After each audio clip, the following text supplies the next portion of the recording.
All right. So, welcome everyone. Good morning, and thank you for joining us today.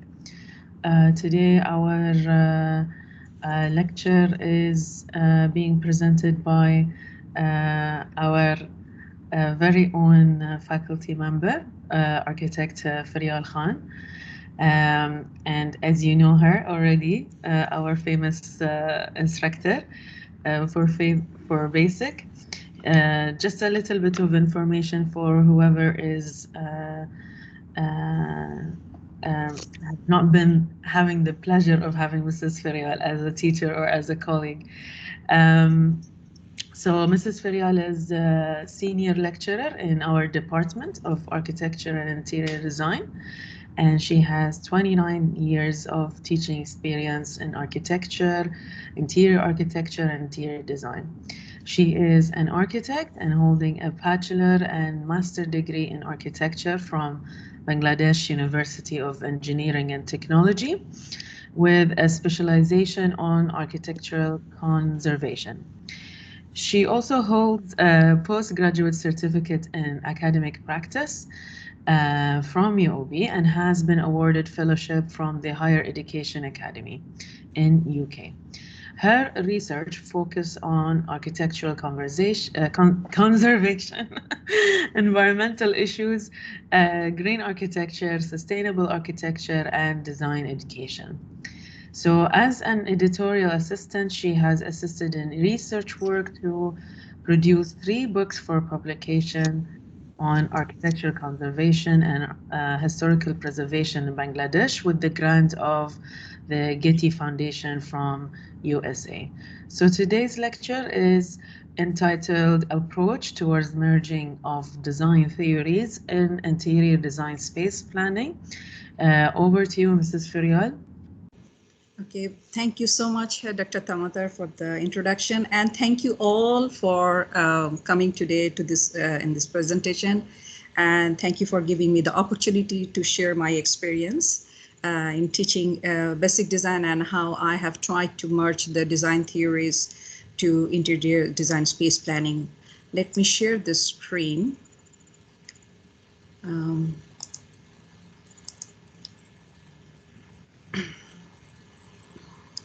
And please let me know whether you can see the presentation. Yes, we can see it. If you can just have it as full. Yeah, there you go. Okay, okay. So design theories that we usually introduce the students of basic design. It's like if you consider these Lego pieces of different color Lego pieces over here, these are the different types of design theories if you consider it different design theories. So what we usually do is we prepare different exercises to strengthen the idea about the design theories. So like one design theories, we build up the students' ideas through different design exercises. Then I realized that it's like if you compare this situation with when the student first enter to kindergarten, they learn different noun, pronoun, adjective, verb. But till they are put it into simple sentences, they remain as noun, pronoun, adjective, verb.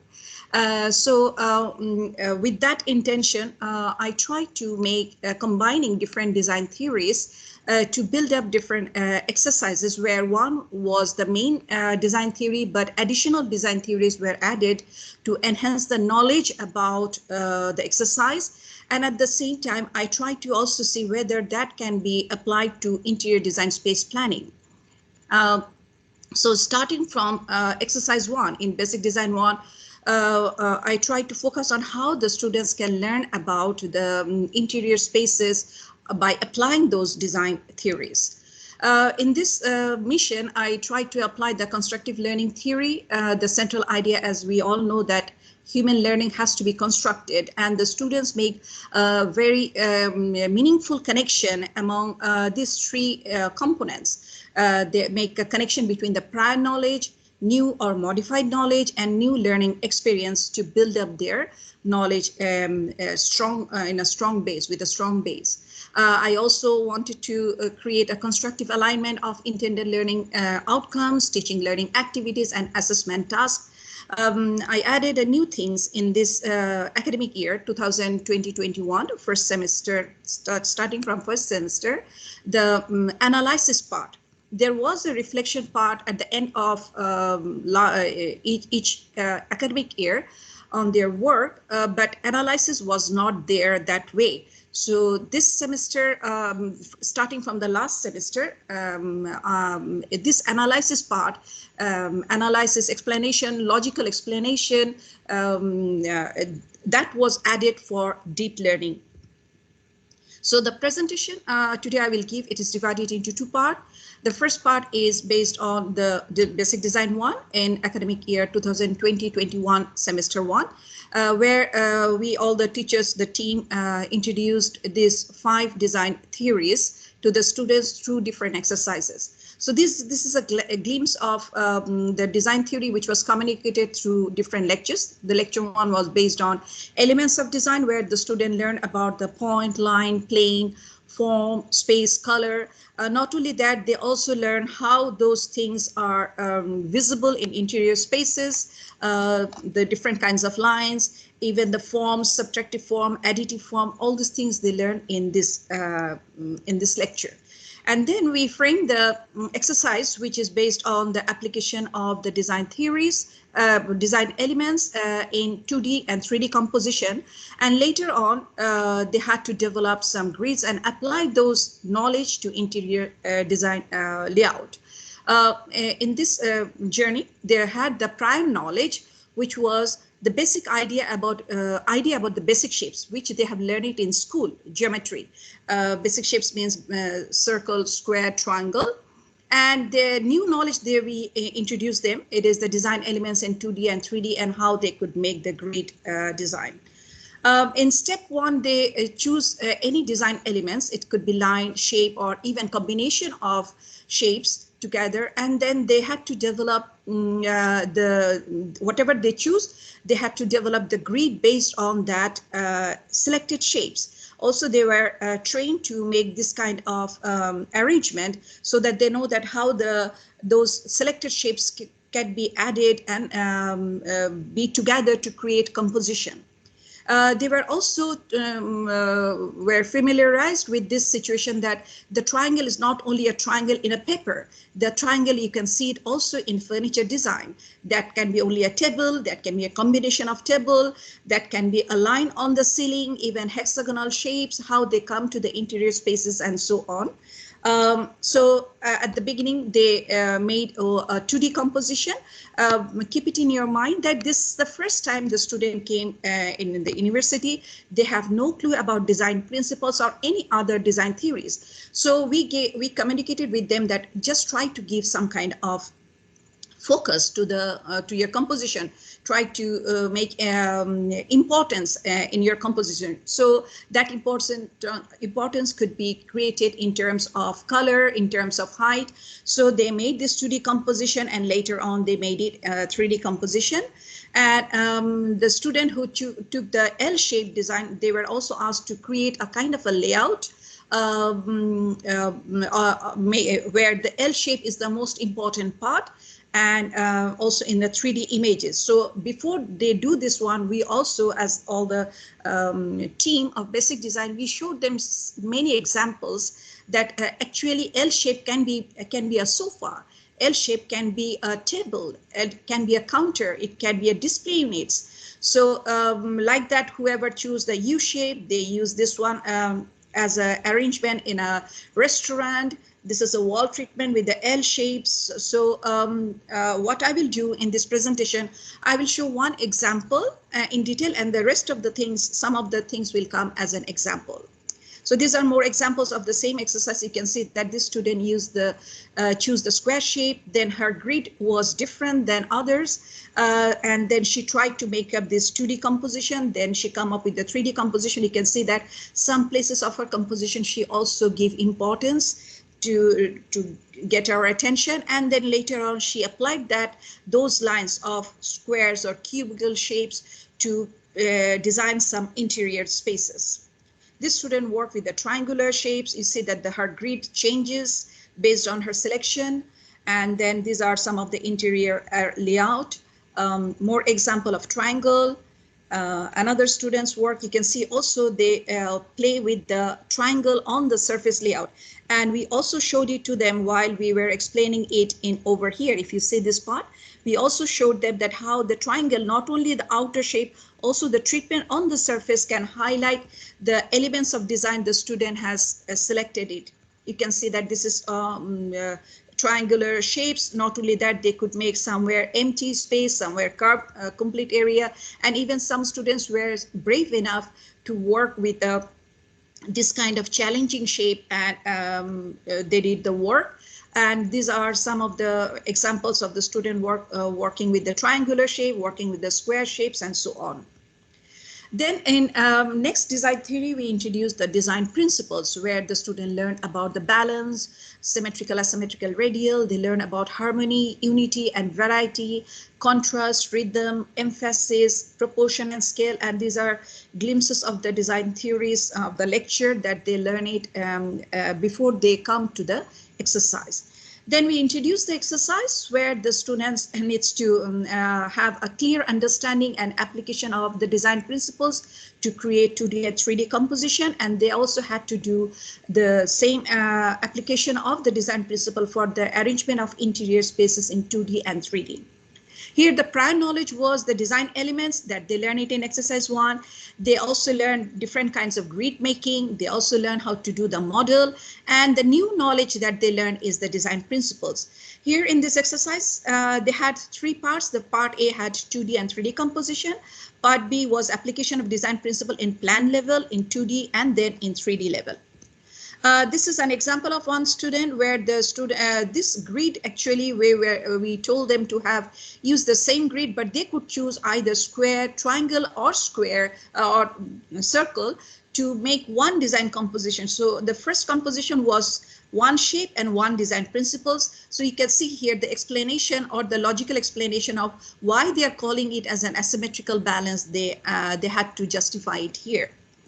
Second was 3 basic shapes and 2 design principles. So here they had to apply a square, triangle, and circle, and they had to combine 2 design principles. Like this student did it, the rhythm alteration and emphasis, and these are her explanation of why the rhythm alteration and emphasis was showing here. And then the third part, they had to choose this design principles in 2D to communicate to 3D to show that whether the emphasis is really showing in 3D way. So they made this simple model where they have extruded the shapes, and they did not even stop by making the triangle as only a flat triangle. They also make a kind of a slope type of triangle. So triangle can come also in the 2D level, 3D level, and also in a diagonal level. So this is an example of that. Later on, the part B and C, where part B, I give them a classroom, outline of a classroom, and some of the tables and chairs there. This is the way the student know that this is how the tables and chairs are usually placed in a classroom. There is a space to movement because they have got no clue about circulation or anything now. So this outline was given with a door. So this will be the entrance, we told them. And for the 3D, we gave them empty rooms like that where the wall, floor, and ceiling was visible. Not only one, we gave them at least 12 to 15 examples of different empty rooms. So this was for the 3D part. Now for this student, they had to make 4 different types of design principles with no repetition. And they had to make a logical explanation that what kind of classroom, what kind of arrangement this can be for a classroom. So this student considered it as a workshop where she arranged the furniture without changing the scale, unity and variety.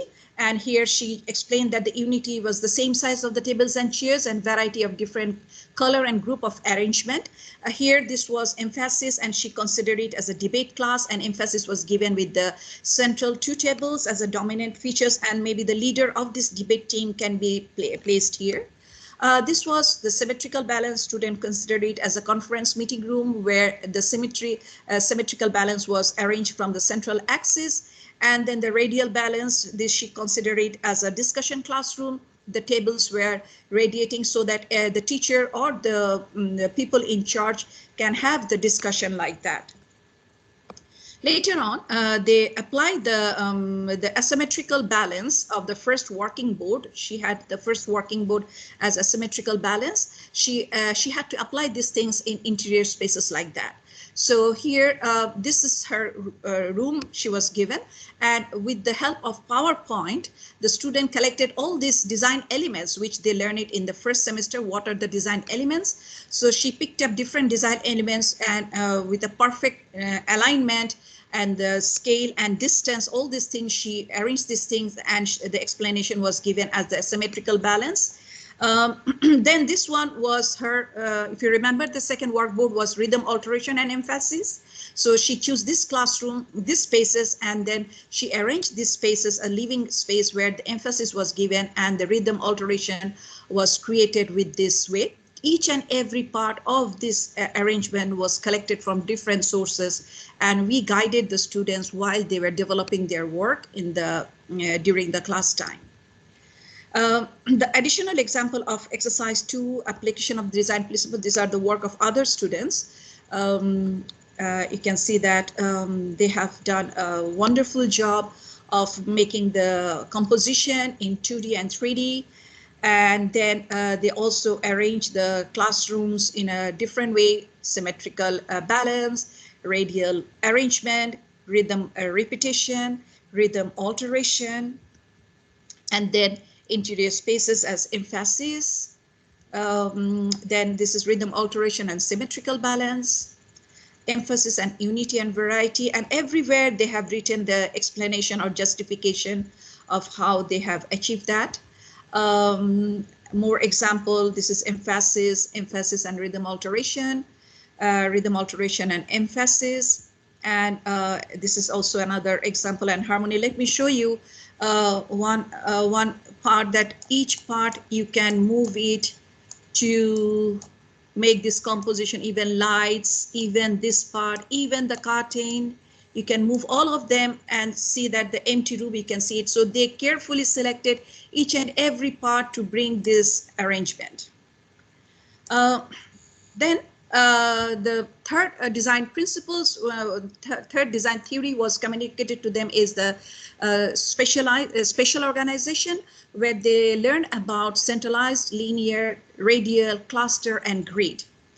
And these are glimpses of their presentation of this part. This time we also introduce another design theory, which is the Gestalt design principles. Gestalt design principle actually very popular in mobile app design, and this is also came from the interior design, and also in architecture Gestalt design principles are applied, and also the illusion part, the foreground, background, connectedness, closure, continuity, symmetry, common fate. These are very popular aspects of the Gestalt design principles. And then exercise 3 was communicated to them, where they had to make a 2D and 3D design composition, not only with the shapes, basic shapes, but also in 2D and 3D interior spaces. Now they had to combine the spatial organization and Gestalt principles both in making up this this exercise. So in this level, they had the prior knowledge of the design principles, working on basic geometric shapes, working on grids, also design elements, and the new knowledge they got in this level is the spatial organization, Gestalt principles. So this exercise also had some parts. The part A is 2D composition, where they work on spatial organization and Gestalt principles. When they move to part B, they use the design principle, knowledge of design principles on the application of the surface treatment, but they had to have the spatial organization and Gestalt principles. And then the last part was the 2D and 3D applications of this. How can I get rid of this lower part, because part of the presentation is hidden? Is there any way I can? Okay, it's gone. So this is the work of one student, where the student has used, the restriction was they had to use this one shape, different sizes starting from 1 centimeter to 5 centimeter, and the background grid was also fixed. diagonal and the horizontal and vertical. Within that way, the student created spatial organization. You can see that this was the explanation of spatial organization, and 2 Gestalt principles of continuity and common fate was used here. This is the grid arrangement, linear organization, centralized organization, and you can see that the Gestalt principles are all showing here in a blue color. So they're always thinking of 2 design principles while they are making this composition. When it comes to part B, one of the selected composition was turned into the 3D part, where they used the Gestalt principles, spatial organization, and while they do the surface treatment, they applied the design principles. So you can see that they are moving forward, but they are not forgetting whatever they're learning from the beginning. So they are applying it over and over. This is the main theme of constructivism theory, learning theory. In part C, we gave them this 2 plan, empty plan we gave them, but we also showed them how that plan was organized, but definitely the students were not allowed to use the same arrangement. So in plan 1, they used they had to use all 5 spatial organization in 2 plans, and you can see that each part of this one, I can show you that each part of this plan were carefully collected, they were turned to angle so that they can use this central, giving some focus in the center, arrange the furnitures in a proper way. So you can see that when it comes to this part, they showed the explanation, what are the spatial organization they have applied, linear, grid, and then here is the centralized organization, and they use the Gestalt principle of closure and common region. This was the second plan where they applied the cluster and radial organization. And you can see here their explanation of why they are calling it as a cluster, why they're calling it as radial, and the Gestalt principles of continuity and proximity. And this was the empty space was given. In 3D aspects, when they applied it, you can see that these are the empty spaces we have given, where the roof, the ceiling, floor, and 3 walls are visible. So they had to choose any other 3 spatial organization, which they did not use it for model making. So this student used the grid, and she used an empty room, and she applied those furnitures to have the grid spatial organization. Here is the spatial organization and the Gestalt principles and their explanation. This is the centralized organization. You can see that the different types of group to create the centralized organization. Cluster organization, the group of furnitures in a cluster way. Even they thought about clustering the lamp shades, the wall treatment. So you can see that cluster organization and how the Gestalt principles were applied. And these are some of the additional examples of other student work. Using 2D and then moving to 3D, you can see that how complex way they are thinking to work on the 3D part. These are more examples of the same 2D part. And then this is another example of the plan layout, where the student did the explanation and justification analyze. These are many examples you can see of other students' work, where they use the linear, centralized, organization. This is a cluster organization, and then this is an interior part of grid, and this is the interior part of spatial organization of linear. And I can also show you here that how each part were selected one by one to create this treatment of linearity in terms of the table, in terms of the wall treatment, in terms of the lighting. Everywhere the linear character was emphasized here. Even the table, these are the accessories. You can see that each accessories were collected separately to create this linearity character. The candles, you can see the candles are here. It's an amazing job the student did. I really, me and my team were really happy to see the outcome of the students' work. Then we introduced the ordering principles. Where we focus mainly in this ordering principles on axis, datum, and transformation. These are the glimpses of the ordering principles. And the exercise was introduced, exercise number 4, where the students applied the ordering principles in 2D composition, also in 3D.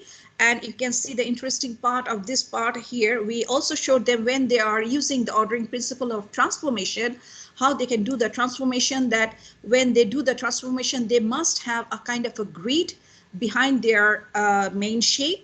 If it is this way, the grid will be like this. When it is like in tilted position, the grid will also tilt, and they should not transform it so much that it will lose its identity. So to maintain the identity, we try to make show them the example that what is okay, what is not okay in terms of the circular shapes. Also, this kind of grid is not going to work for circular transformation.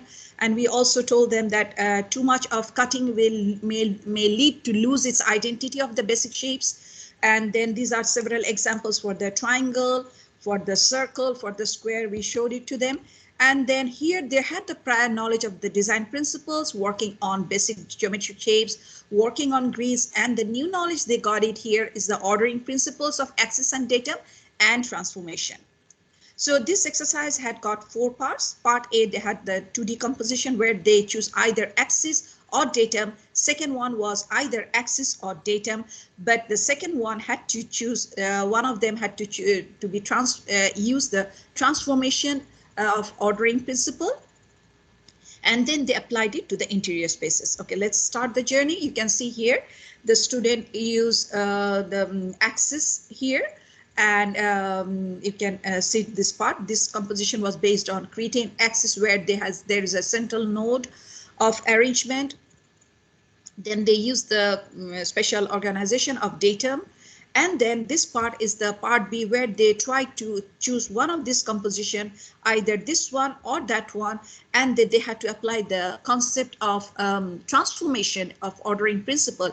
And you can see that this is the different ways they try to transform it of their shapes, and they showed the composition how they have the similar character, at the same time making it more interesting and more appealing for as a composition wise. And then the fourth one was, these are some of the additional examples of the 2D and the transformation part. You can see that transformation is, what are the things the student has selected here. This is a clear axis, and then it should end up with some kind of node.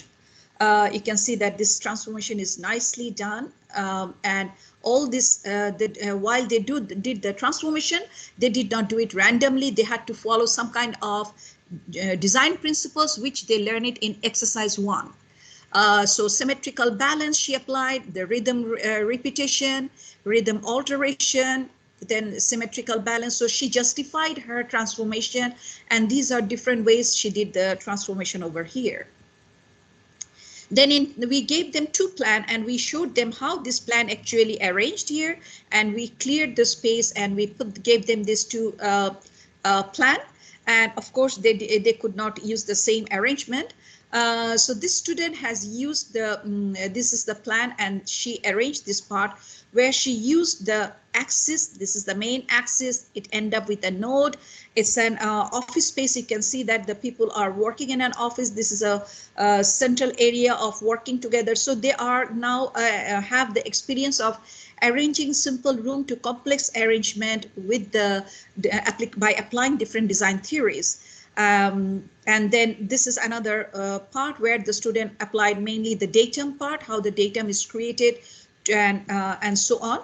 And for the interior spaces, the student used, this is an axis. Here again, the student chose an empty room, and each and every chair was collected and scaled down. The one which is closer should be bigger, and the one which is far away should be smaller.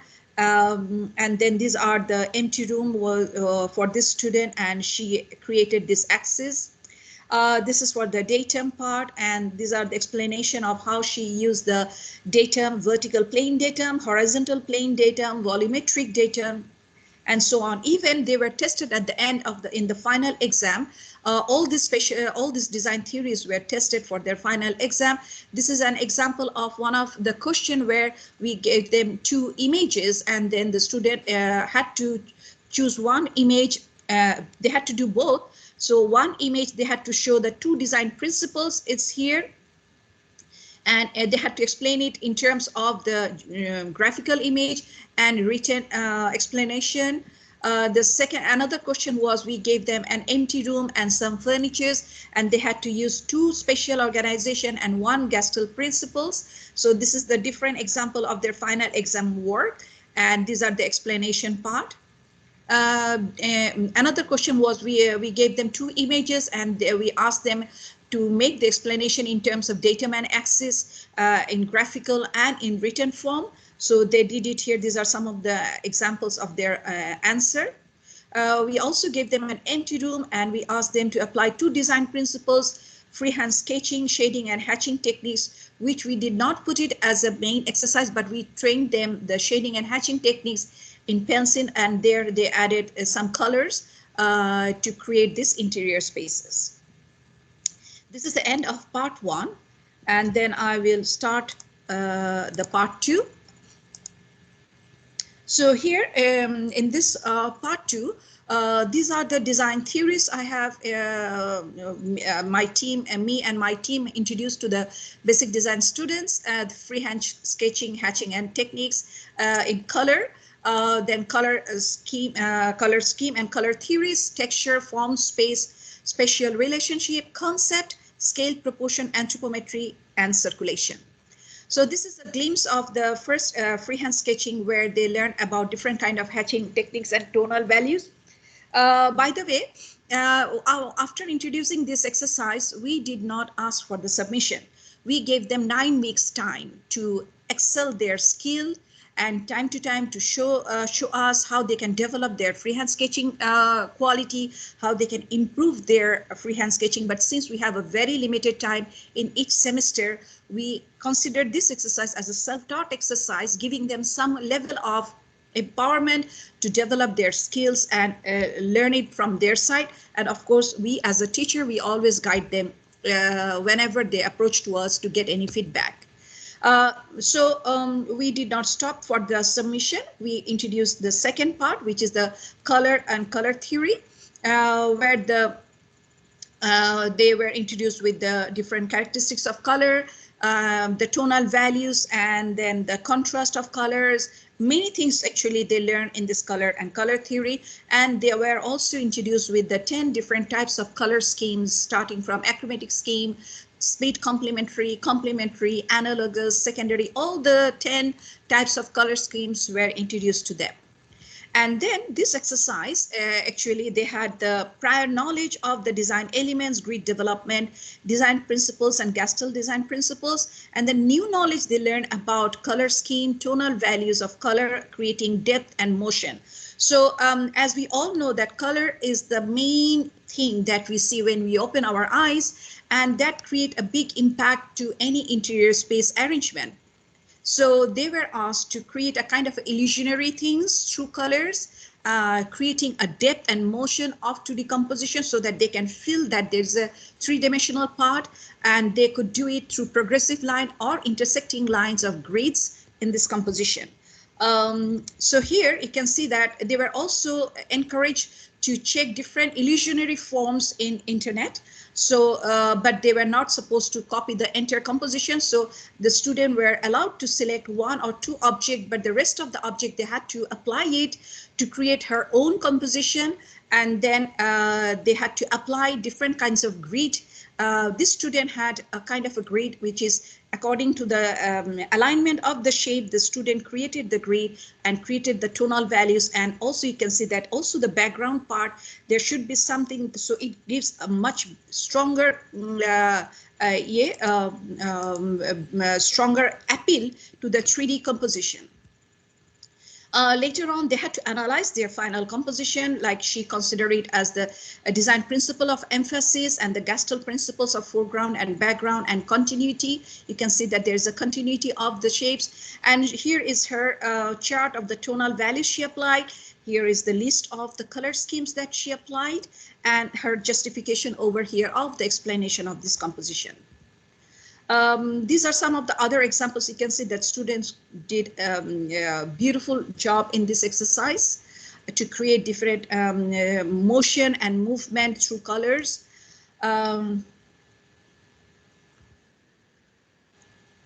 And then this is also, you can see this is a quiz that we have given them, and we gave them different images, and they had to name the color scheme which is prominent in this composition, and they had to explain each and every one. So they are being tested, not only applying it over there, also how they actually look in interior spaces, the application of that in the test.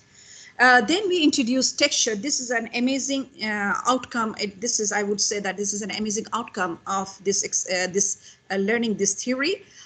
This exercise, this theoretical part, they learn about visual and tactile texture and space, texture and contrast, texture and light, texture and pattern. All these things were introduced in this theoretical part. And then in this exercise, they had to identify and differentiate texture and draw and make the textural quality of not any textural quality. It had to be bedeling and finished material. And they had to compare different types of texture, whether what type of texture can be adjacent to each other, this kind of meaningful composition. And then later on, they had to apply it to the interior spaces. So the prior knowledge in this exercise, they had the color scheme, design principles, design elements, and the new knowledge they got it in this exercise is the texture types, textural quality, building, and finish material. This exercise had got 3 parts. Part A had the composition, where they made, where we gave them a composition, they applied the texture there, they created the legend, and then later on, with the help of that legend, they applied that one in 2D and 3D composition. So these are 5 different types of composition we had gave it to them, and each student had to select one composition. And you can see that this student had selected this composition. By the way, 70 to 80% of this material, they had to make it by themselves. So while they are making it, actually the understanding, consciousness of different type of texture becomes more stronger.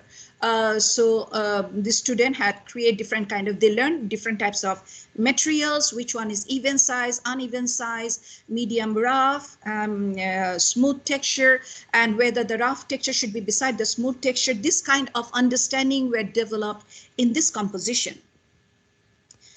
Later on, they had to do the analysis part here, and there they analyze it, and they showed it here, what kind of color scheme they have applied here. The 3 color scheme was prominent to this part, and the justification of this one over here. Then we gave them 3 to 4 plan and 4 to 5 3D interior spaces, and they had to choose 1 3D and 1 2D plan to apply their texture. So here is the legend of this texture. You can see that the student chose this plan, and she applied those materials. You can see that this carpet, the fabrics, the soft material, the marble stone, you can see here for the outdoor sitting, the kitchen part, they have applied it, this part, and all these things, they have used it. Somewhere they draw it, somewhere they stick it, actual material, and so on. And we found while doing this is the first time we are experiencing this thing, we saw that while they are pasting the actual material, many students struggle with the scale. So then we told them that, okay, take the picture of the actual material and then shrink it down to match with the proper scale. So this student was brave enough to do it directly, but this carpet part, you can see that this was an image taken and then it was applied it there. This is the 3D application of the same the chart, and you can see that how she has selected those most of the materials from this chart and applied it to the wall treatment, floor, and so on. So these are the example of the plans that we gave it to them and interior spaces, and you can see that these are more examples of, this is the first part, then they made the legend, then they put the plan, and then the 3D. You can see that they tried to put it into scale. Somewhere they were successful, somewhere they were not, but it's okay. It's a learning phase. They all gradually they will be more expert when they will move to the higher level. These are more other examples of the 2D, 3D, and main composition and legend. You can see this is also very interesting. how they created the legend and then they applied it to the 2D and the 3D places. This is also a very nice example. You can see here, this was the stone, they got it from some source, but they could not apply the same scale. So they had to take a picture and then they scale it down to apply it to this scale of the interior space. More example of different sections. Then if you remember that at the first lecture, we introduced the freehand sketching, hatching and tonal values. As we know that we already have a full course of presentation technique. So here our intention was not to give different techniques, but to teach them different kind of hatching and tonal values, because that is also a learning theory of design theory. So here the prior knowledge was the color scheme, texture type and textural quality of the building and finished material, and the new knowledge they got it here is the hatching and shading techniques and freehand sketching. So here, if this pictures, the students were not allowed to take any pictures from the internet. They had to take pictures by themselves. And we, the teacher, we could guide them. Even we guided them that even though it doesn't matter where is the interior, there should be a proper subject. The space should be clearly visible.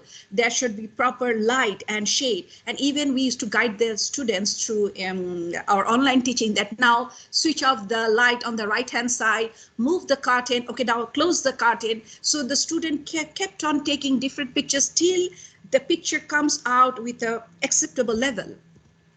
So you can see that this is that original picture, and the student applied the freehand sketching of they applied different kind of hatching. Actually, we introduced them 4 types of hatching, cross-hatching, stippling, scribbling, and the tonal values. So they had to apply in 2 images. They had to do the freehand sketching in 2 images and apply all these hatching techniques in these 2 images. So you can see that the student has mentioned here what type of hatching techniques they applied: crossing, stippling, scribbling, and normal hatching, and the color scheme that they applied it here. And you can see that we are not leaving any design theories behind. Every time I'm trying to add up theories to the new knowledge so that they can construct their knowledge in a very strong base.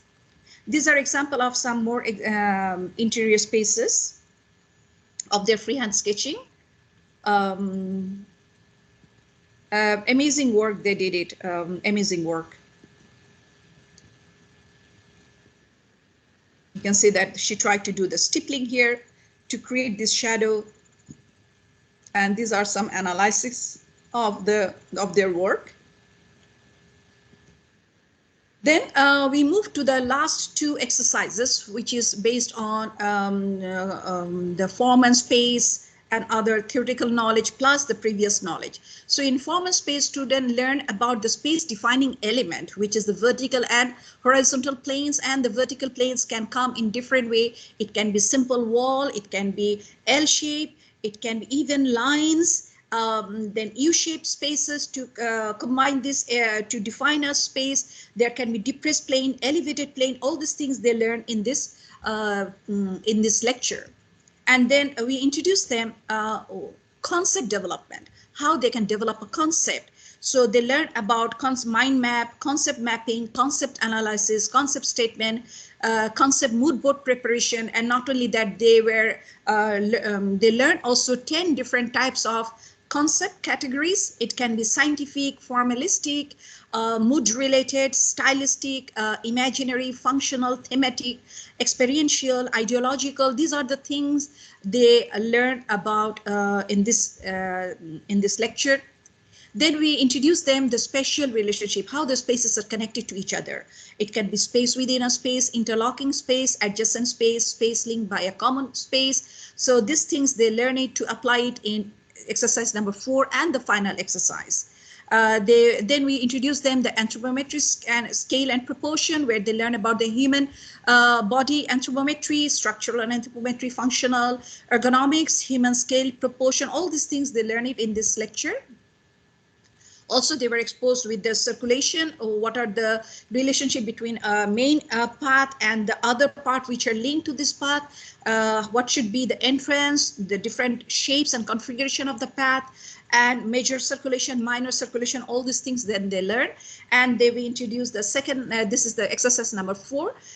This is a kind of a considering the present situation in Bahrain and over the world, which is designing a mini library, kiosk type of library in a mall, where the people will come not only to buy the outfits, but they can also get encouraged to sit down and enjoy their time in reading. But while they are sitting, they had to keep in their mind that they should not sit in a group. So isolated sitting, arrangement, everything they had to consider the present scenario of the kiosk design.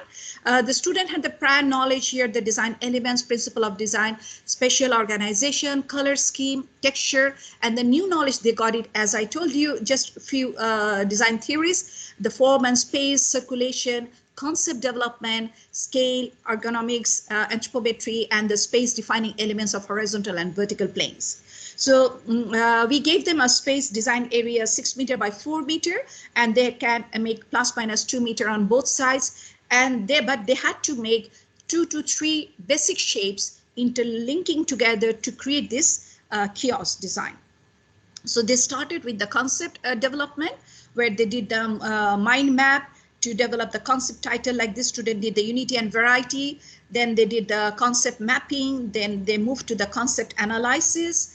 Then they created the concept statement, and they had the inspirational images. And this student used these shapes which she wanted to do in a diagonal way. So she chose the diagonal and horizontal layout.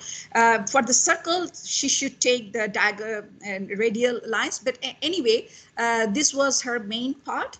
And then you can see that this is a cute kiosk she designed, where the different shapes were connected, and this was an omnidirectional kiosk where this should be visible from all sides. The student went into detail to make each and every book and the potteries and so on.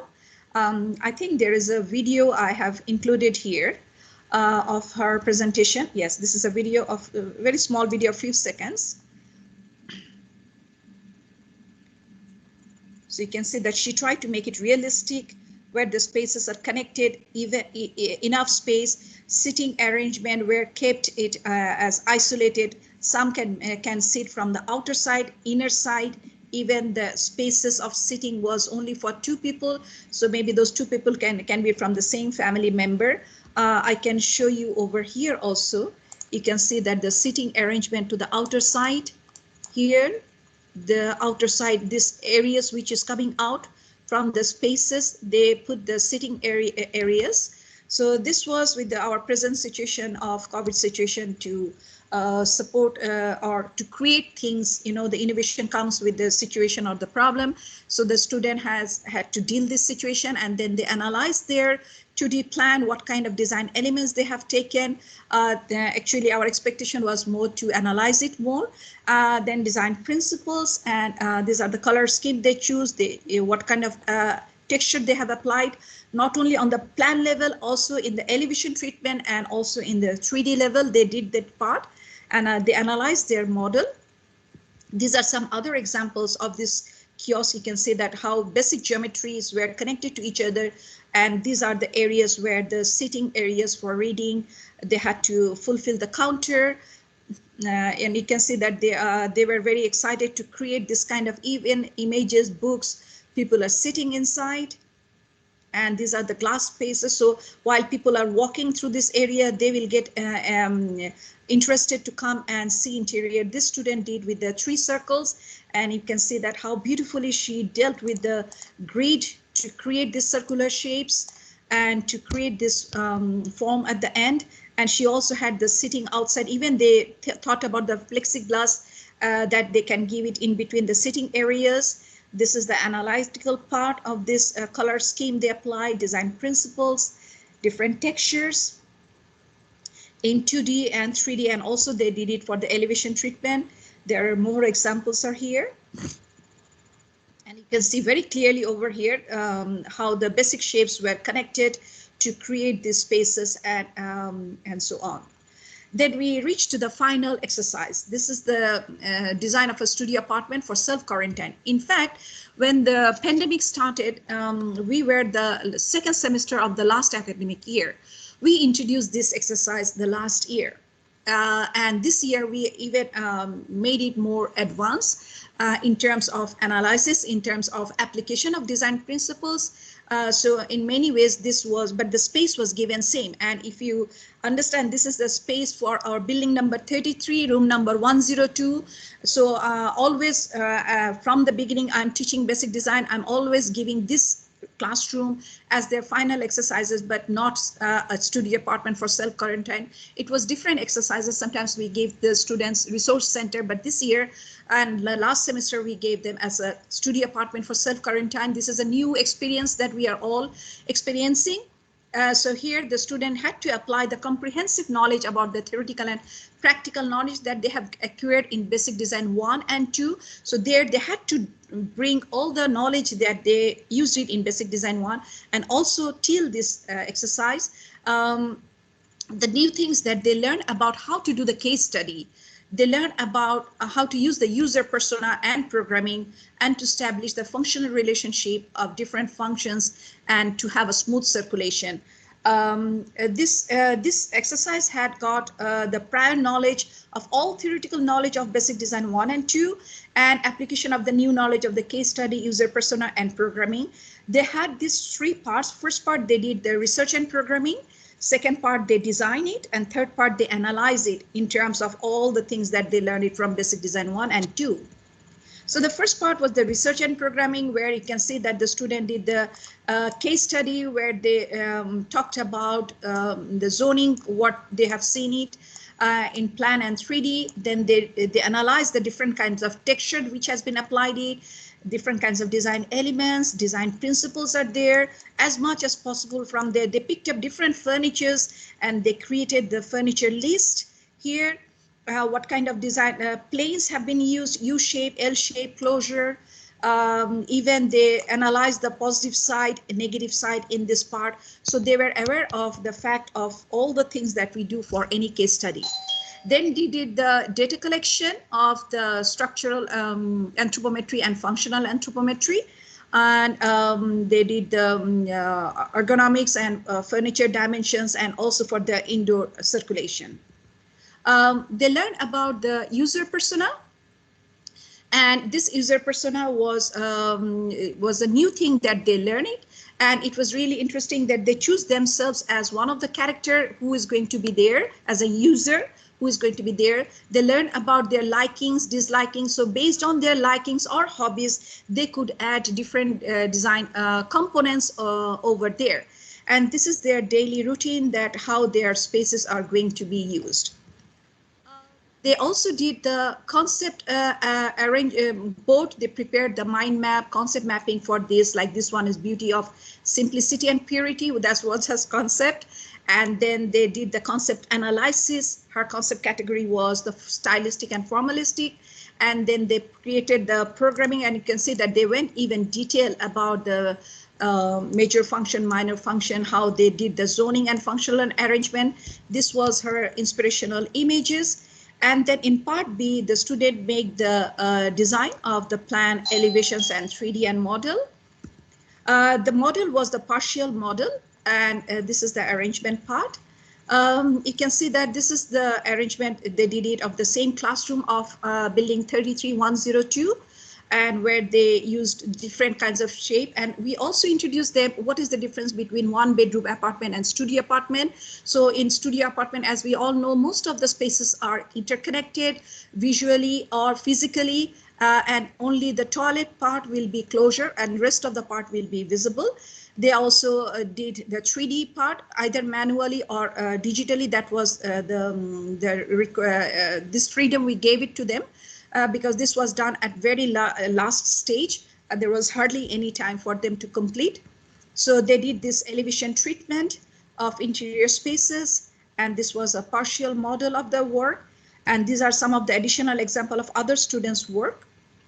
You can see that they applied the grid while they are placing the furniture's arrangement, and they did the axonometric drawing. This knowledge they also got it in graphic design, and they applied it in this exercise. These are more example of the same classroom, of the same space to design the studio apartment.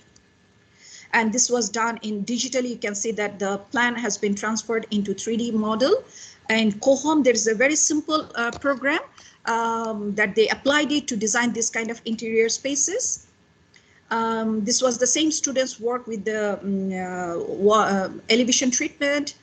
And these are more example. Number 5 is here. And you can see this part, it's a small video. You can see that the student went into detail, even preparing the knives, the apple, the cookies with the cocoa. What is it? There's a name of this type of cookie. So they try to do each and every part, preparing the interior model according to their plan.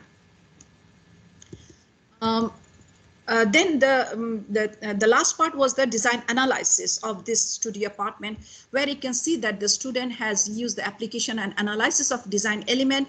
They have pointed out what are the types of design elements they have choose. This side you can see that this is the analysis of the design principles of the contrast, how the contrast has been created, harmony in design layout, harmony in color application, asymmetrical balance, symmetrical balance in different parts. This slide is what the color scheme that they applied it here in this exercise. Texture and textural quality, you can see that how much detail they went to show the different materials and what kind of texture that they are applying it. Texture in pattern, texture in contrast, smooth texture, even size. So they pointed out, and also they talked about their specification in this level. This is application of form and space, and you can see that they even took out some literature from their lecture and showed here how they have applied it in creating the horizontal planes of base plane, elevated base plane with the step up, and overhead plane, where they have used the overhead plane, and vertical plane, single vertical plane, U-shaped plane, closure, all these things that they have analyzed it here. This was the analysis on the spatial organization of clustered, centralized, and linear. They applied the ordering principle of axis and datum. They applied the analysis of Gestalt principles of proximity, symmetry. Here is the concept and concept category. If you remember that this student concept was the beauty of simplicity and purity. So she chose the formalistic and stylistic category, and she analyzed here how this formalistic thing has been applied, forms, basic shapes, and applied it over here. Then they applied it to the anthropometry. They did not only collect the dimension, they applied it to the bed, and then they showed it in the bed sizes, how these are applied it here for the table design, and then the relationship of the human being and the furniture, which is the ergonomic space and functional arrangement. This is the analysis of the elements of circulation, how the circulation is done, like the configuration of the path, and how the path is connected to each other, how the path space relationship is there, and also the major circulation and minor circulation was presented here. These are some examples. The last example I will show you for this one. So this student did not stop with only the 2D and 3D. This student has a surprise at the end. So this was student work done. The concept was the Scandinavian simplicity. So you can see that the student, I think this he, tried to use the wood as the major building interior component. And then these are the model he prepared, and also tried to make it how it will look like in daytime and nighttime in cold country. And this is a 1 minute video. Please enjoy a minute video of this student work to enjoy the 4D of this exercise.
I'm almost at the end of the presentation.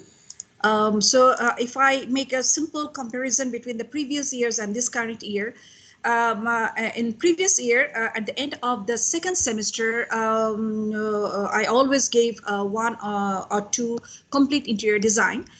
This was the final two projects was the complete part of application of whatever knowledge they get it, but not in this level what we could do it this year. And here in current year, each and every exercise had a part of it which is related to interior spaces. So student understand the theory, they applied it to simple basic shapes, and they try to apply it to interior spaces.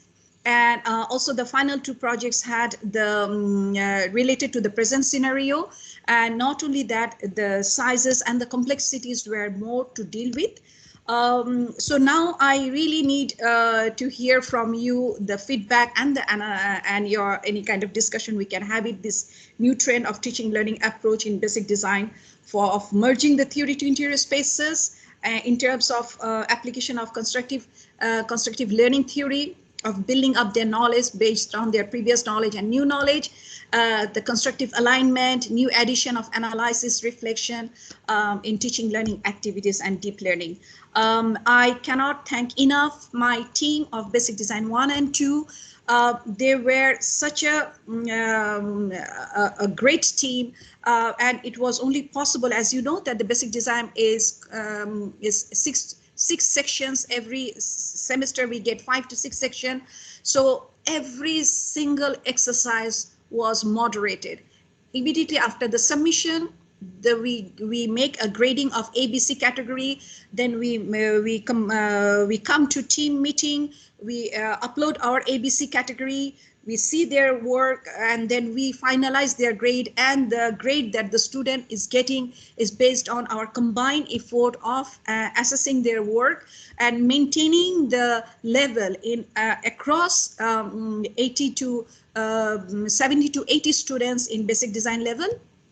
So my big thanks to my team of Basic Design 1, where Dr. Reem and Aparajita was there. And in Basic Design 2, I had full team with part-time teachers, but they were amazing part-time teacher, and they really worked very hard. Miss Sarah, Reem Najjar, Stani Babu, and we worked together to make these things happen in this academic year. And thank you all for listening to this lecture.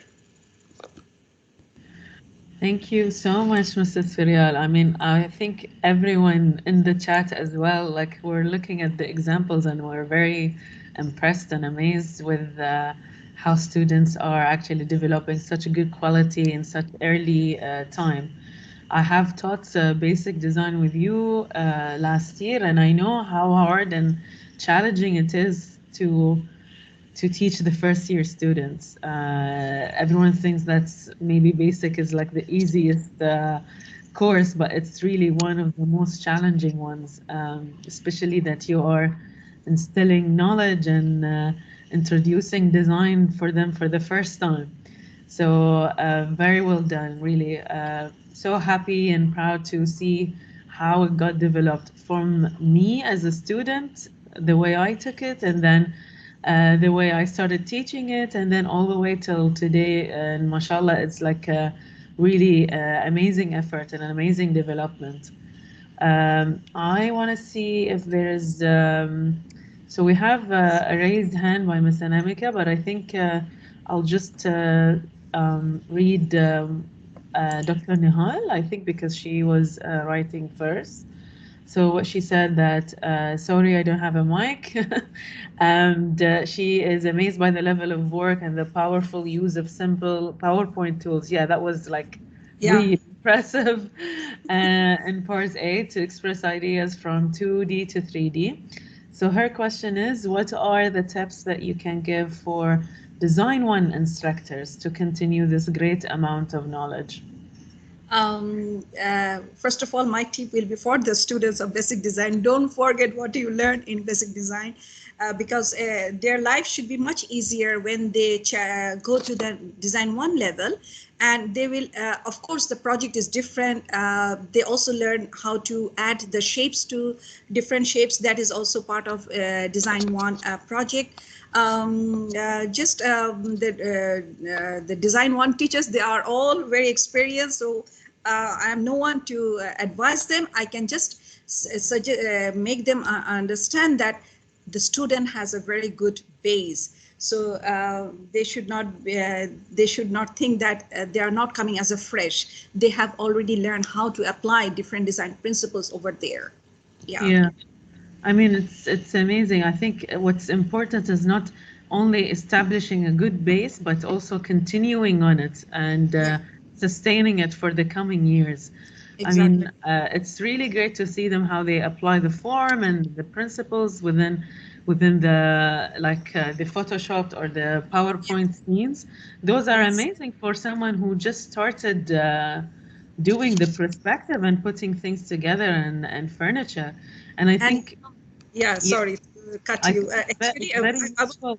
It's very useful that you added how they related to design, because I think the main problem with the basic design students is that they have no idea why they're doing what they're doing, especially when it's abstract, when it's only forms and shapes. They don't know what they're doing anymore. But when you immediately link it to an interior space, they know why do they learn it in the first place.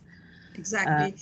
I want to give credit to the student as well, especially in my section. I'm not very advanced in technology, but the student actually showed me how they can get rid of the background to bring the furniture from an image. So with that idea also, my exercise build up to apply the interior spaces, that why not this, why not that, why not 3D part, because they know how to do it.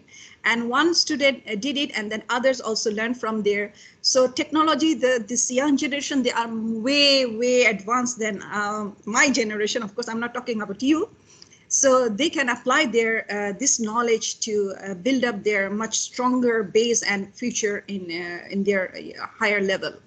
This is amazing. I mean, to have this exchange discussion, or this is a discussion between you as a teacher and the students, because they I mean, if we have, I think we have a lot of students here, but you as the younger generation would also propose and reflect on what kind of ways, or what are the better ways to communicate your design. So it's not just a one-way relationship, it's a two-way relationship where you develop the course with us as teachers. Yeah, exactly.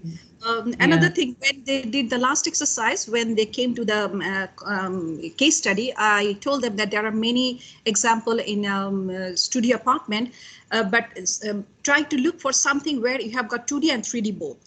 So one student one day, suddenly she brought a 3D of her 2D plan. I said, where did you find this 3D? She said, Miss, I draw it. I said, what do you mean by you draw it? How did you draw it? So she said that there is a simple program called Kohom or something like that. And they applied it, and it looks so realistic. So later on, when there was a time constraint, so I told the students that, okay, free, if you cannot do it manually, the 3D, make it digitally. This will take less time. So student also experienced that program. They didn't know anything about the 3D Max, nothing. But they can apply those things to deal with this. That's great. We have a couple of questions, starting from Dr. Anamika. I do have my own question, but let me see what the others would say. Dr. Anamika, over to you. Yeah, thank you so much, Dr. Tamadher. First of all, a big congratulations to Ms. Fariel, her team, and her students. This was an amazing and creative work that we were observing without, moving our eyelashes from the screen. So it was an amazing thing. Of course, you are an expert in doing also the beautiful PowerPoint presentation to keep people stunned onto the work. And I've never taught basic design, and what I had seen around me was basic design with lots of only collage, cut and paste pieces of works and all that. I could never see this kind of a transformation before. So this is an amazing journey that you have taken us through. and I think our students are now literally ready for design. Now they know concept, they know planning, programming, and we just wish that the students will keep this in their, minds and capacities forever till they reach their graduation, so that they can produce super amazing works in the graduation. Ms. Fariel, I just have a small question here that, of course, it was so difficult because you had never seen the students. They joined during the pandemic. And we know how it is difficult. They're coming from high schools and they never held the tools that they are supposed to, which are like alien things for them. And then they never saw the teacher in front of their eyes. So how it is so difficult to teach such a course to students who don't even know the language, the tools and nothing. And how you could get this whole thing produced by them, this itself is a very, a successful story. So we really appreciate this. My question is like, before pandemic, everything was done in the studio, hand work, everything was like hand done. And because now they're away, some of the work is hand, some is digital. So what do you think when we'll go back, inshallah, to the studios again soon, which we are wishing to? How would you prefer, going back to the hand, or would you allow this kind of compositions? What do you think that this has given a big turn to the progress? Because the video that we saw, or the 3D softwares that you're talking about, that the students themselves brought into the utility, was this all the boon, or you can say advantage of the pandemic? What do you think? How would you take it when we go back to the studios? Thank you so much, Dr. Anamika. Lots of appreciation for that. Thank you so much, and lots of questions. Let me tell you how I usually run the basic design since last 10 years. I'm teaching basic design. So every time when the time comes for next exercise, I revise the exercise, whether I can make some modification of the previous thing. This time, each exercise was modified based on the level of progress of the previous exercise. So I made up the exercise handout, I give it to the team. The team gave me the feedback whether it is possible to carry it out, whether we can cut it down a little bit. So each exercise was not developed at the beginning of the semester. Each one is based on their performance of the first exercise, their capability of the first exercise. Then we move to the next exercise. While we are giving the theoretical background, I build up the handout, I gave it to the group, the team gave me the feedback, and then it was finalized and so on. It was not directly copy paste from the previous year. So as I told you that during this pandemic, the students became much more advanced in terms of computer related part. So they became more advanced in PowerPoint, simple arrangement. If you remember the first exercise where they did that part of moving the furniture, that why not, if they keep it, it's not that every single student could do it, but majority student could do it. And it happens also even in reality, when we teach the students in the class, not all the students get A or B. So there are different levels, and also here also we have seen that A, B, C, D categories are also there, but the student tried. Now, regarding your next part of the question, I really, actually, I was discussing with Dr. Faye yesterday, and I was telling her that how this online teaching added value, added a new dimension to the basic design teaching and learning. And if we go back, inshallah, we will go back someday, very soon. We must have a very strong internet background in the classroom, so that the teacher will not have a simple PowerPoint projector thing. There should be more technically advanced thing to have this level of work.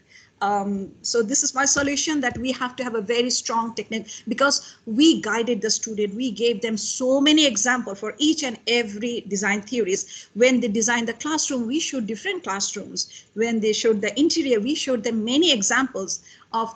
Immediately we could go to Google and show that the classroom. Another thing is over here, the advantage. In reality, what happens in physically, we go to different students' place and we discuss with the students. The other student do not know what guideline or the feedback I'm giving to the previous student. In online teaching, all the students had to be in the class. They see the feedback of one student, and these are all recorded. Even if they do not understand, I have a class representative. So she is a kind of a direct link between me and the rest of the class. So I can always get a feedback from the class through that student. And she also sometimes she explained the things in Arabic, because as you know, my Arabic is very good. So I could not communicate with the student in Arabic anyway. So I could take help of the students who understand. So they should tell me first in English, and I could tell them to now you go ahead to explain it in Arabic. So the student could see the feedback of other students together. So that also helped them to improve their knowledge. That's great, Dr. Fariel. Yeah, I was actually having the same around similar question about how would you see it after the pandemic teaching it. It's really hard, and it must have been challenging. It was driving me crazy last year. So really kudos to you, and really congratulations for doing that. I think Dr. Fatma wanted to write, but she couldn't. So she sent it over to me. So she is honestly thanking you so much for the hard effort that you put with the students and your team as well, and how she appreciates how you redesigned the whole learning process. She actually doesn't have a question, but she would probably have a comment, or maybe something to dwell on, or a suggestion. If you would be thinking about adding a creative thinking exercise where it's more open, I'm assuming, I don't know, Dr. Fadlan, correct me if I'm wrong, maybe it's more open, maybe it's doesn't have so many restrictions, so it would just push them to think outside the box or include more of the creative thinking technique. Okay, thank you so much, Dr. Fatima, for your appreciation. And of course, I will take it into consideration for future exercise, building up exercises. We can definitely give one exercise totally free, that the students think about it out of the box. And of course, I will take your feedback and your guidance to build up that exercise. Thank you so much. That's great. I did have a question, but I think it's skipping my head right now. But I don't know if you can see the chat, but a lot of people are just amazed and impressed with the work. I think I'm also having a comment or a suggestion. Like when you start having the texture exercise, I'm just trying to reflect or connect it to the rest of the design courses, is that students up until now don't know how to put materials together. So maybe including, like while you include the texture as this nice composition that they do, and before transferring it to how they apply it in the interior design, or maybe during or after, is that they transform it into a material board. So like work with the actual material and how put it together and how to develop material board, or maybe just an introduction to that. Because the way that they put some textures together up until design 4 or 5, they still struggle how these things fit together, I think. But yeah, I mean, exploring the design principles and elements from an early stage, it's and how they apply it in the design, that's really amazing. Is there anyone else who wants to add something, or Dr. Nehal said that she has a problem with the mic connected. I was amazed by the level of work and the powerful use of simple PowerPoint tools in part A to express the ideas in 2D and 3D. What are the tips you can give for design? Oh, you already asked me this question. Yeah, I already asked. I think maybe it would be nice to also like go like in the future. I think maybe when we have these faculty meetings where we see what kind of problems that the developed design, like design 1, 2, or 3, what kind of struggles, and then kind of feed it back to basic design. So try to empower them from the base or like the fundamentals, basically. One student wrote here that I cannot believe I'm jealous of level 1 design works. You know, this happens like every time when the student used to come to my office, they said that, Miss, this is from basic design. I said, yes, we didn't learn about that thing. I know. So every year I try to make a new addition or something different, not copying from the previous year. So they get to say that, oh, I didn't see that one before. We didn't do that one. So every time for all the students over here, that next year there will be different. This year who are moving to design 1, they will also get jealous of what they're gonna do in future, inshallah. Like if they're jealous, imagine how jealous I am. Okay, so I think if no one has any question, we can wrap it up. Yes. I'm just checking the chats. Yeah, I think that's it. Thank you so much, Mrs. Fariel. We can give Mrs. Fariel a round of applause here. And thank you so much for this effort and this wonderful presentation. I'm glad that some of the students are actually joining us so that they know how much effort is put into basic design and how we always in constant search for tools and techniques and things that to develop their learning experience. So once again, thank you, Mrs. Fariel, and have a lovely day, and have a lovely day, everyone. Thank you, Dr. Tamadher, for your own excellent moderation, and thank you all for coming today. And I hope you enjoyed the students' work. It was an exhibition of their work, so celebration of their success. And thank you all for your patience, and thank you so much. Goodbye, everyone. Thank you. Goodbye. Just another reminder that the second lecture is postponed. So whoever is waiting, the second lecture is postponed. Thank you, everyone, and have a lovely day.